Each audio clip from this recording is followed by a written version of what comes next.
Wow, this is fun. I'm having fun now. This is my favorite thing to do, my favorite social thing to do, that is. Talk about this area of spiritual ideas called sacred geometry. I'm an artist. I've always been an artist from the time I was a baby. I've always known. I guess that's kind of the only really unusual thing about me. I really knew exactly what I wanted to do from the time I was little. That's kind of unusual. And I've been off and on that path over the years, and I keep getting directed back to it. And I mean, even when I was a baby, I saw it as a spiritual idea. I saw it as a spiritual goal to make art as an assignment. Like my artistic abilities was a gift really to be used for spiritual purpose. And I felt that from a very early age. And that's primarily what I do. And I've been led to the ideas of mandala and sacred geometry. And I'm pretty hermetic. I'm pretty much a recluse. I spend lots of time by myself. But it's been such a healing process. My experience with mandala making and sacred geometry has been so healing that I started to perceive that, wow, everybody needs to know this. And so I was called like a shaman in a way to try to express what I've come to know to as many people as I possibly can. That's my primary goal for the rest of my life, is to, I feel a little bit like Johnny Appleseed. You know, except I guess I'm Charlie Geometry Seed or something. But I'm out there, you know, looking for some place to plant these seeds. And that's one of the major things I want to try to get across, is that this thing called sacred geometry has this huge appeal to both what you could call left brain and right brain simultaneously, which is a very rare thing.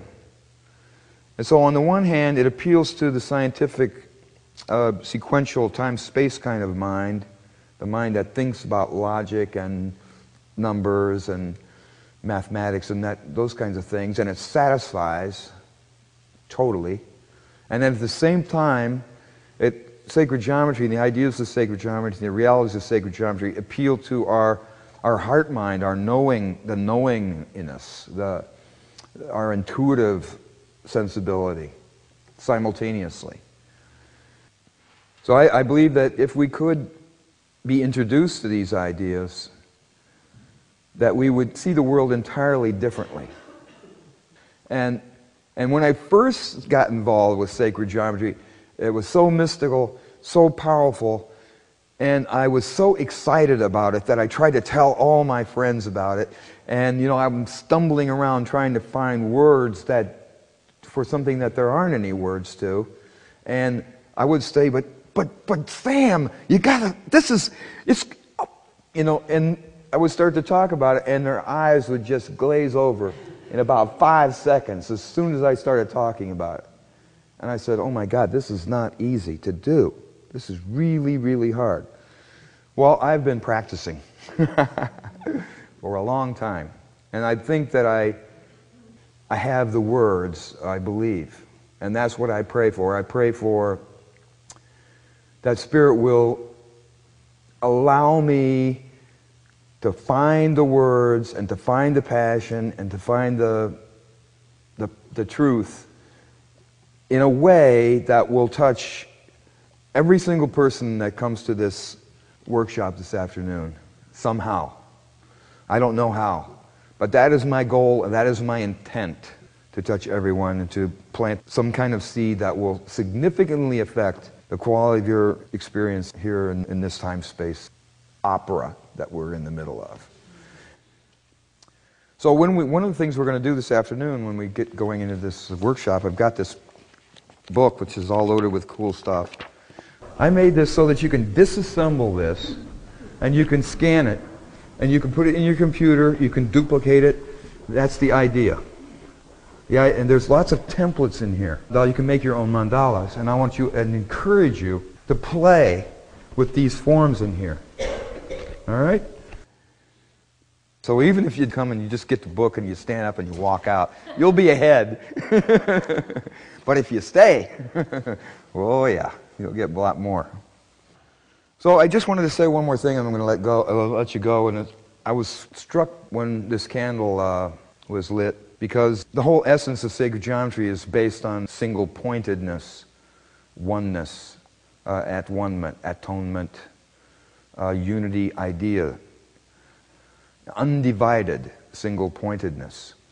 And when Joanne said this light, which represents Christ consciousness, is everywhere, yeah, that flame and that little dot is a manifestation of single-pointedness. And that flame is in all of us, the same flame, the same single point. And that is the whole essence of sacred geometry. Omnipresent, omnipotent unity. And the way it unfolds into duality. And the way it returns to unity. This is an ancient understanding. I mean, it goes way, way back. Beyond Hermes Trismegistus. It was there before the flood. And now, after thousands of years, at least 5,000 years, the scientists are saying, wow, there's this thing called quantum physics. And it's saying single-pointedness becomes duality, and then it becomes unity, and then it disappears, and then it comes back. Wow, this is a mystery. Even science is embracing the incredible mystery of the universe, the magic of it. They're actually dealing with it. Right up against mystery. Science and mystery like this for the first time. I love it. We are really going to have a lot of fun this afternoon, and we're going to have a lot to share with one another. And I really, really appreciate the opportunity and hope to see you all there. Thank you very much.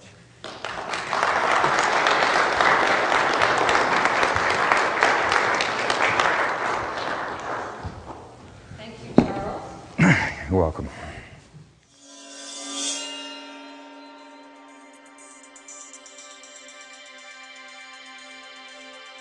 Can you feel sacred geometry? Do you feel the natural attraction? Come to our next workshop. You'll love it. I guarantee it.